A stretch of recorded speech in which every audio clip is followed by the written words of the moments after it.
လာမှာတော့ဒါထုတ်လုပ်မှုပိုင်းကိုလေ့လာမယ်ပေါ့နော်ဒီမှာဆိုအပိုင်းနှစ်ပိုင်းရှိရလို့ကျွန်တော်တို့ကယူဆရမယ်ရွေးစက်နဲ့ဝယ်ဟောက်ပေါ့နော်ပြီးတော့မှကျွန်တော် interstate လုပ်မယ်ပေါ့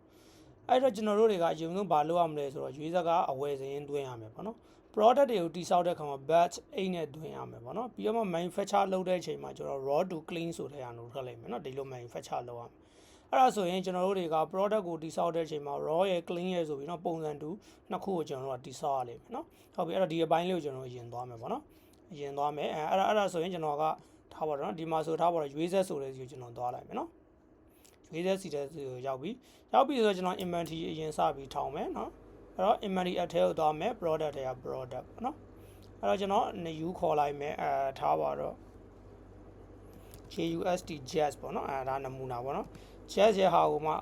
RAW raw ပေါ့ဒါကကုန်ချမ်းပေါ့နော်သူ့ကိုကျွန်တော်တို့ point not say ကနေမရောင်းတာမို့လို့ point not say အမှန်မချစ်ဘူး ground ကောက်မှမလို့ trust inventory ထားမယ်နော်ဒီ unit နေရာမှာကျွန်တော်တို့က24 ရီပါတဲ့တအိတ်လို့ယူဆမယ်နော်ပြီးတော့မှဒီနေရာမှာ RAW raw material ဆိုတဲ့ဟာလေးကိုကျွန်တော်တို့ထည့်လိုက်မယ် okay ပြီးတော့မှကျွန်တော်ကဒါဆို save လိုက်ဒါဆို product level တစ်ခုပြီးသွားပြီ raw အနေနဲ့တော့ပြီးသွားပြီအဲ့ကောင်ကိုပဲကျွန်တော်က duplicate လုပ်လိုက်မယ်ဒီကောင်ကဘာလဲဆိုတော့ clean ပေါ့နော်ဒါကကျွန်တော်တို့တန်ရှင်းပြီးတဲ့အဆင့် clean ဆိုတဲ့เนาะဒီကောင်လည်းအဲ့တိုင်းပဲအလိုပုံစံပဲထွက်လိုက်ဟုတ်ပြီကျွန်တော်တို့က purchase လုပ်ရင်တော့ကျွန်တော်ဘာကိုဝယ်ရမှာဆိုတော့ raw ကိုပဲအရင်ဝယ်ရမှာเนาะ raw ကိုပဲအရင်ဝယ်မှာဆိုတော့အဲ့တော့ purchase လုပ်เนาะအဲ့တော့ purchase မှာလည်းကျွန်တော်တို့တွေကအဆင့်ဘယ်နှဆင့်ရှိလဲဆိုတော့ဒါအဆင့်5ဆင့်ရှိရလို့ယူဆရမယ်ပေါ့เนาะအဲ့တော့ဒီနေရာမှာ purchase ပေါ့เนาะ purchase order ဒီနေရာမှာ receipt ဒီနေရာမှာ BIR လား base ဆိုတဲ့အဲ့တော့ quotation အဆင့်မှာကျွန်တော်ကြိုက်တာမှားလို့ရတယ်เนาะမသေးကြရင်ကျွန်တော် quotation အဆင့်သေးကြပြီဆိုမှကျွန်တော် purchase order တင်ပါဗောနော်ဒီလိုပုံစံထွက်လိုက်ဟုတ်ပြီအဲ့ဒါဆိုရင်ကျွန်တော် purchase လုပ်မယ် new ခေါ်လိုက်မယ်ထားပါတော့เนาะJUST jazz ကြီးရပဲဝယ်ဗောနော် jazz ရဲ့ product မို့လို့အဲ့ကျွန်တော် product ထည့်လိုက်မယ် JUST jazz မှာ raw နဲ့ clean နဲ့ရှိတယ်ကျွန်တော်က raw ကိုဝယ်ရမယ်เนาะအဲ့တော့24 degree ထားပါတော့ကျွန်တော်က800ဝယ်တယ်เนาะတက်8ကိုထားပါတော့ကျွန်တော်က3သိန်းစသည်ရတသိန်း entity ဒီလိုဝယ်လိုက်တယ်ဗောနော်အဲ့တော့ဒီအနေပဲကျွန်တော်စိတ်ထားမယ်ဒါပါလဲဆိုတော့ quotation အဆင့်ပေါ့နော်ဒီနေရာမှာကြိုက်တာမှားလို့ရတယ်မသေးကြသေးတဲ့အဆင့်အဲဒီမှာဈေးနှုန်းတောင်းလဲကျင်တာပဲတွေ့ quantity change ကျင်တာပဲတွေ့ကျွန်တော်တို့9လုပ်လို့ရတယ်နော်အဲ့တော့ကျွန်တော်ကသေးကြတယ်လို့ပဲယူဆလိုက်တော့မယ်အဲ့တော့ကျွန်တော် confirm order ဆိုတဲ့ခလုတ်လေးနှိပ်လိုက်မယ်ပြီးတော့မှဒီမှာ receipt product ကုန်လက်ခံမယ် bill rate ဆိုတာလေးနှိပ်လိုက်မယ်ဒါဆိုရင်ကျွန်တော်ကိုယ်တော်ထဲမှာ raw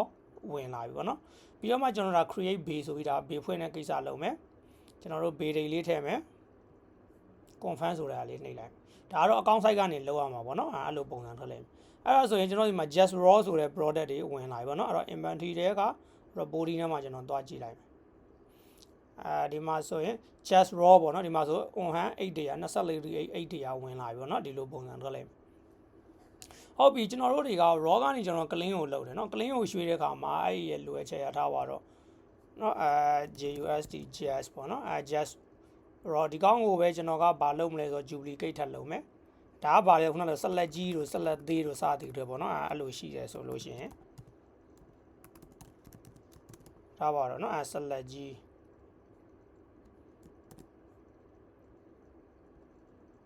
အမှ duplicate လုပ်မယ်ဒါပါတော့နော်ဆက်လက်သေးဒါပါတော့ဇကွဲရလဲဇကွဲကတော့တစားတယ်ပဲဆိုရင်တော့ကျွန်တော်တို့ဘုံနေနဲ့သုံးလို့ရဒါမှမဟုတ် jet ရဲ့ဇကွဲဆိုတတ်သိရင်တော့ကျွန်တော်တို့ jet ရဲ့ဇကွဲဆိုတော့ကျွန်တော်ထပ်ပြီးလောက်ရမှာပေါ့နော်ဒီလိုပုံစံထွက်လိုက်အဲ့ဒါဆိုရင်ကျွန်တော်ဟုတ်ပြီဝယ်လဲဝယ်ပြီးသွားပြီဆိုတော့ပေါ့နော်ကျွန်တော်ဘာလုပ်လို့ရပြီလဲဆိုတော့ကျွန်တော်ဒါ conversion လုပ်လို့ရတယ် clean လုပ်လို့ရပြီနော်အဲ့ဒါဆိုရင်ကျွန်တော်က manufacturer ကိုသွားမယ်အဲ့တော့ကျွန်တော် new ခေါ်မယ်ဒီထွက်မဲ့ product ကဘာထွက်မှာလဲဆို JUST ထားပါတော့နော် just clean ထွက်မယ်တော့8ဘလောက်ထွက်မလဲထားပါတော့890ထွက်မယ်ပဲဆိုပါတော့เนาะအဲ့တော့ကျွန်တော်ထဲမှာက JUST just ဘာကိုထွက်မှာလဲဆိုတော့ raw ကိုထဲမှာเนาะ raw ဘလောက်ထဲမှာလဲဆိုတော့ကျွန်တော်ကအပိုင်း100ထဲမှာအဲ့မှာကျွန်တော် buying product ရှိတဲ့အခြေအနေပေါ့เนาะအဲ့ဒါဆိုရင်ကျွန်တော်ဒီဘက်ကိုလာမယ်ပြီးတော့မှ JUST just ထားပါတော့เนาะselect ကြီးလာမယ်JUST just select သေးလာမယ်ပြီးတော့မှထားပါတော့ကျွန်တော်တို့ကဖွဲပေါ့เนาะဖွဲပြီးတော့မှထားပါတော့ဒီမှာ A ကြောဆုံးတဲ့နမူနာပေါ့နော်ထားပါကျွန်တော်ကဒီ B ကြောဆုံးတဲ့ဆိုတဲ့ဟာလေးကျွန်တော်ထည့်လိုက်မယ်လောတဲ့သူကတော့ဘူးထွက်နေနော်တကယ်လို့သူက8နဲ့ထွက်မှာဆိုတော့24 8ဆိုတဲ့ဟာလေးကျွန်တော်ရွေးရမယ်နော် ဒါ unit of measure ဒါ product စောက်တဲ့အချိန်မှာသေချာမရွေးခဲ့လို့เนาะအဲ့တော့ထားပါတော့ဒီကောင်က5ပိုင်းပေါ့เนาะဒီကောင်က2ပိုင်းနမူနာပေါ့เนาะဒီကောင်ကထားပါတော့ဒီကောင်က2ပေါ့เนาะစသည်ဒီလိုပုံစံပေါ့เนาะဒါဆိုရင်10ဒါဆိုဒီလိုပုံစံထွက်လိမ့်မယ်အဲ့တော့မှကျွန်တော်တို့က call share ဖို့လိုရဲဆိုရင်ကျွန်တော်တို့က call share မယ်ပေါ့เนาะဒီမှာဘယ်လောက် percent share မလဲပေါ့เนาะစသည်ဒီမှာ percent တွေထည့်ပေးရမယ် share ဖို့မလိုဘူးဆိုရင်တော့မထည့်တော့ဘူးအဲ့ဒါဆိုကျွန်တော်ဒါလေးကိုခဏစေထားလိုက်မယ်တေးကြပြီဆိုကျွန်တော် confirm ဆိုတာလေးလုပ်မယ်တော့ကျွန်တော်တို့ဒီမှာမ share တော့ဘူးလို့ပဲယူဆလိုက်တယ်เนาะ share မယ်ဆိုလဲဒါကျွန်တော် percent တစ်ခုထည့်လို့ရတယ်အဲ့တော့ကျွန်တော်ကတော့ produce all ဆိုတဲ့ဟာလေးနှိပ်လိုက်မယ်ဒါဆိုရင်တော့ကျွန်တော်ဒါထုတ်လုပ်မှုပိုင်းပြီးသွားပြီအဲ့ဒါဆိုရင်ဒါ inventory မှာဆိုလို့ရှိရင်လည်းကျွန်တော် inventory တွေကreporting မှာပေါ့နော် stock JUST just ဒါဆိုရင်ပေါ့နော်just clean ဆိုရင်ဒီမှာသူ့ရဲ့ cost per unit တွေဒါတောက်လျှောက်တက်လာပြီပေါ့နော်စသည်တဲ့ဒီလိုပုံစံထွက်လိုက်ဒါတော့ cost share မထားလို့ cost share ရင်ဒီကောင်တွေရဲ့ဟာကိုပါသူကထမ်းပြီးကြာခံပေးမှာပေါ့နော်ဒါဆိုလို့ရှိရင်တော့ကျွန်တော်တို့ကဘာထွက်သွားပြီလဲဆိုလို့ရှိရင်တဲ့ဒါဆိုဒီ manufacture conversion လုပ်တဲ့အဆင့်ပြီးသွားပြီเนาะ conversion လုပ်တဲ့အဆင့်အဲ့တော့ပဲအဲ့ clean အဆင့်မှာပဲကျွန်တော်က intersale အနေနဲ့ warehouse ဘက်ကိုရောင်းတာလည်းရှိနိုင်တယ်လို့ဓာတ်ရိုက်ပေါ့နော်customer ကိုတန်းရောင်းတဲ့အခြေအနေလည်းရှိနိုင်တယ်ပေါ့နော်ရှိနိုင်တယ်ဆိုကျွန်တော် save process ကိုသိဖို့လိုမယ်เนาะ save process ကိုသိဖို့လိုမယ်ကောင်က save order ထွက်မယ် delivery ထွက်မယ်ဒီကောင်က IF URC invoice ထွက်မယ်ဒီလိုပဲသူက save မှာဆိုအဆင့်5ဆင့်ရှိရပေါ့နော်အဲ့တော့ကျွန်တော်တို့လက်ရှိဒီမှာ intersale process ကိုပဲတွားပေးလိုက်မယ်เนาะဟုတ်ပြီအဲ့ဒါဆိုသူက intersale လုပ်မယ် intersale ကဘယ်ကိုလုပ်မှာလဲဆိုတော့သူက warehouse ဘက်ကိုလုပ်မှာเนาะအဲ့ဒါဆိုရင်ဒီရွေးစက်ဘက်ကစဉ်းစားရင်အယောင် warehouse ဘက်ကစဉ်းစားရင်အဝယ်ပေါ့เนาะအဲ့ဒါဆိုသူကရောင်းပေးမယ်ရောင်းပေးမယ်ဆိုတော့ဒီက sale ကိုခေါ်လိုက်မယ် new ပေါ့เนาะအဲ့တော့ဒီနေရာမှာ customer ဆိုတဲ့နေရာမှာ warehouse ကိုမှန်အောင်ရွေးပေးဖို့လိုလိမ့်မယ်เนาะပြီးတော့မှဒီနေရာမှာ JUST just သူရောင်းမှာပါလေ claim တန့်စင်ပြီးတော့ရောင်းမှာเนาะသူမှာ8ဘယ်လောက်ရှိရလဲဆိုတော့890ရှိတာเนาะဒီလိုပုံစံထွက်မှာအဲ့တော့ဒီ unit price နေရာမှာသူက cost နဲ့ရောင်းမှာထွက်ကြမှာဘယ်ဈေးလဲဆိုတော့ကျွန်တော်တို့သိဖို့လိုမယ်အဲ့တော့ကျွန်တော် inventory မှာခဏသွားကြည့်လိုက်မယ်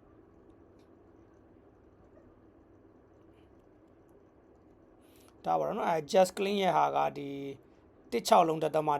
เนาะ16လုံးတက်တက်ဒီကောင်ကိုကျွန်တော် copy ယူလိုက်မယ်ပြီးတော့မှကျွန်တော်ကဒီ purchase တွေကိုလာမယ်sorry save ဘက်ကိုသွားမှာเนาะဒီကောင် save ဘက်ကိုလာအဲ့တော့ဒီနေရာမှာကျွန်တော်ကဒီကောင်လေးကိုထည့်လိုက်မယ်โอเคဒီလိုပုံစံထွက်လိုက်မယ်စေးထားလိုက်မယ်တေးကြပြီဆိုတာနဲ့ကျွန်တော်ဘာလုပ်မလဲ confirm ဆိုတာနှိပ်လိုက်မယ်အဲ့တော့ဒါဆိုဒါရွေးစက်ဘက်ကကိစ္စကိုပြီးအောင်လုပ်မယ်စေးလုပ်မယ်ဆိုတော့ကျွန်တော်ဘာလဲကုန်ပို့မယ် deliver ဆိုတဲ့ဟာကိုသွားမယ် delivery ဆိုတာလေးကိုနှိပ်လိုက်မယ်ပြီးတော့မှဒီ SO number လေးကိုတွာနှိပ်မယ်ပြီးတော့မှ create invoice ဆိုတဲ့ဟာလေးကိုနှိပ်မယ် regular invoice ပဲပြီးတော့ confirm ဆိုတဲ့ဟာလေးနှိပ်လိုက်ဒါဆိုလို့ရှိရင်တော့ဒါကကျွန်တော်ရွေးစက်ဘက်ကနေအယောင်ကိစ္စအကုန်ပြီးသွားပြီပေါ့နော်ရွေးစက်ဘက်ကအယောင်ကိစ္စပြီးပြီဆိုရင်ကျွန်တော်က warehouse ဘက်ကတော့သူကဘာလုပ်ရမလဲသူက purchase ထွက်မှာပေါ့နော်အဲဒါဆိုရင်ကျွန်တော် warehouse ကိုချိန်လိုက်တယ်ပြီးတော့ကျွန်တော်ဘယ်သွားမလဲ purchase ဘက်ကိုသွားလိုက်မယ်နော်ဒီလိုပုံစံထွက်လိုက်ဒါဆို purchase ထဲမှာရောက်နေပြီသူကလည်းခုန purchase အတိုင်းပဲဒါ quotation စင်နဲ့ရောက်နေတာတေချာတယ်မို့လို့ confirm order လုပ်မယ်ပြီးတော့ receipt product သူကုန်လက်ခံမယ်validate ဆိုတဲ့ဟာလေးကိုနှိပ်လိုက်မယ်ဒါဆိုရင်သူကုန်လက်ခံပြီးသွားပြီပြီးတော့မှသူကလည်း create base ဆိုတာလေးကိုနှိပ်မယ်ပြီးတော့မှကျွန်တော်ဒီမှာ base rate လေးထည့်လိုက်မယ်ပေါ့နော် base rate လေးထည့်လိုက်မယ် confirm ဆိုတဲ့ကိစ္စလေးလိုက်မယ်ဒါဆိုရင်ဒါကျွန်တော်တို့ user ဘက်ကကဏ္ဍတစ်ခုပြီးသွားလိမ့်မယ်ပေါ့နော်ဒီလိုပုံစံထွက်လိုက်မယ်ဟုတ်ပြီဒါကအခြေအနေတစ်ခုပေါ့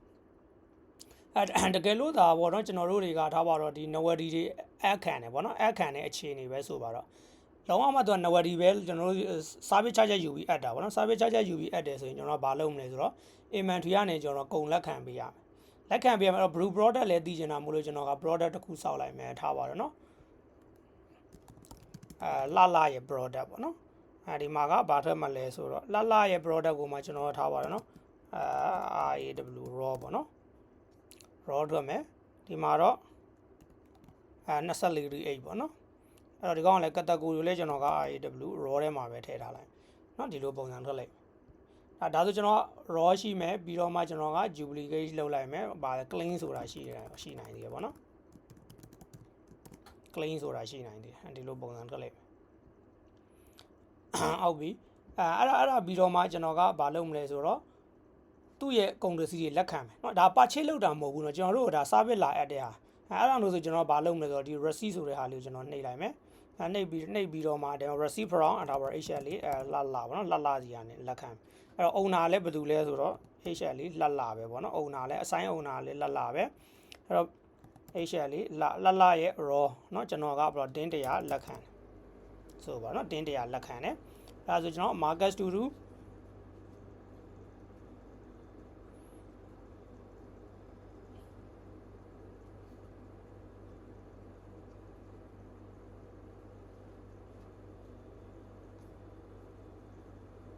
ကျွန်တော်ပြီးတော့ဗာလို့ validate ဆိုတာနှိပ်လိုက်အဲ့ဒါဆိုရင်ဒီမှာဆိုကျွန်တော်တို့ဒီ location မှာသွားကြည့်လိုက်မယ်ဆိုဒီမှာလှရဲ့ receipt ပေါ့နော်တင်း100ကျွန်တော်စီမှာရောက်လာလိမ့်မယ်ဒါကြောင့် inventory control ပါမိသွားတာပေါ့နော် okay အဲ့ဒါဆိုဟုတ်ပြီကျွန်တော်ဗာလုပ်မလဲဆိုတော့ clean လုပ်မယ်ပေါ့နော် clean လုပ်မယ်ဒီနေရာမှာကျွန်တော် select တို့ပါတော့ကျွန်တော် create မလုပ်တာတော့เนาะတကယ်ဆိုတော့လုပ်ရမှာပေါ့နော်တကယ်အရှိတရားတိုင်းလုပ်ရမယ်အဲ့တော့ကျွန်တော် manufacture လုပ်လိုက်မယ်နေဦးကောတာ HL လေးလှသူ့ရဲ့ဗာထွက်မှာပါ clean ထွက်မှာပေါ့နော် clean ထွက်မှာအဲ့တော့ဒီမှာ तू ကဘယ်လောက်60ထွက်မယ်ပဲဆိုပါတော့เนาะHL လေးလှ raw ဘယ်လောက်ထည့်လဲဆိုတော့ကျွန်တော်ကတင်း100ထည့်လိုက်အဲ့တော့60ဒါပါကျွန်တော် bind product ကိုကျွန်တော်ဖွဲဖို့ပဲကျွန်တော်ထည့်လိုက်တော့မယ်เนาะဖွဲ18ထွက်တယ်ပေါ့ဆိုလို့ကျွန်တော်ဒီနေရာမှာတခြားထွက်တဲ့ bind product တွေထည့်ပေးရမှာเนาะဒီမှာလဲကျွန်တော် cost sharing မလုပ်တော့ဘူးဒီလိုပုံစံမျိုးထွက်လိုက်မယ် okay confirm produce all ပေါ့နော်ဒီလိုပုံစံထွက်လိုက်ဒါဆိုလို့ရှိရင်လှရဲ့ကောင်နော်ဘယ်လောက်ထွက်လာမလဲဆိုတော့ကျွန်တော် inventory မှာတွားကြည့်မယ်လှရဲ့ clean ပေါ့နော် clean လောက်ထားတဲ့ကောင်ပေါ့နော်clean လောက်ထားတဲ့ကကျွန်တော်ဒီမှာတင်း60ရှိ80ရှိရပေါ့နော်ဒီလိုပုံစံထွက်လိုက်အဲ့ကြတော့မှကျွန်တော်ကဟုတ်ပြီလှကိုကျွန်တော်ပြန်ပေးလိုက်ပြီဆိုတဲ့အခြေအနေပေါ့နော်လှပြန်လာတည်သွားတယ်ဆိုတဲ့အခြေအနေယူဆမယ်ဆိုရင်ကျွန်တော်တို့က overdue တွေကနေကျွန်တော်ဘာလုပ်မလဲဆိုတော့ deliver order လုပ်ပေးမယ်နော် deliver order နေယူခေါ်လိုက်မယ် HL လေးလှကျွန်တော်ထွက်မှာဘာလို့ထွက်မှာလဲဆိုတော့ HL လေးလှ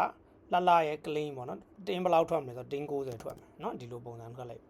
တင်း90ထွက်မယ် market to do validate ဆိုတဲ့အရာလေးနှိပ်ပေးလိုက်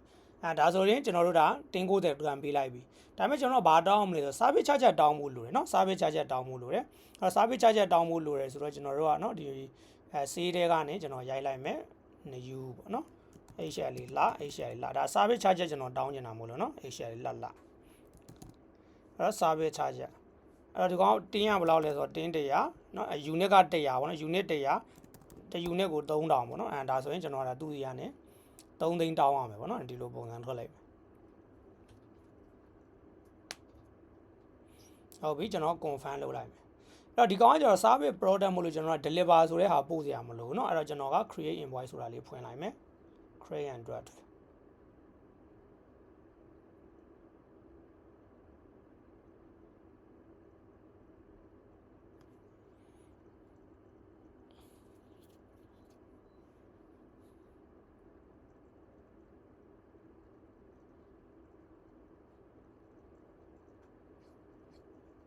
ဟုတ်ပြီအဲ့ဒါဆိုကျွန်တော်က confirm ဆိုတဲ့ close လေးနှိပ်လိုက်မယ်เนาะဒါဆိုရင် invoice ဖွင့်သွားပြီပေါ့เนาะငွေပေးငွေယူကိစ္စတော့ဒါ account site ကနေထပ်ပြီးလုပ်လိုက်မယ်ပေါ့เนาะဒါကတော့ကျွန်တော်တို့ဒီ user ဘက်ကနေဒါကျွန်တော်တို့ဒါလုပ်လိုက်တဲ့ဒါ process အကုန်ပေါ့เนาะprocess အကုန်ထွက်လိုက်မယ်ပေါ့